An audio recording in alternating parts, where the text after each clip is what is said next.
Yo lo vivo muy mal, el conflicto me causa mucha depresión y mucha tristeza, porque ya veo a toda mi familia, todos mis amigos, todas mis memorias, y allí en el país yo no puedo hacer nada. Veo allí en la tele unas calles en que yo caminaba y las veo todas destrozadas y no puedo, a veces no puedo creer que esta es la verdad y esto que está pasando de verdad. A veces pienso que no, esta es una peli y no pasa de verdad esto de Siria.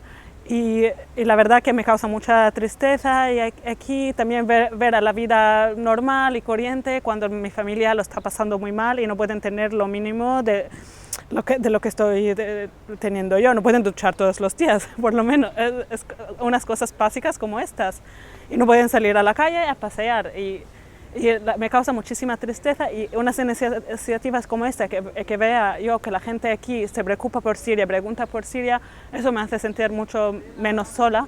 Para mí esto es muy importante, que la gente coja conciencia de lo que está pasando y que pida que se pare esto en otros países del mundo.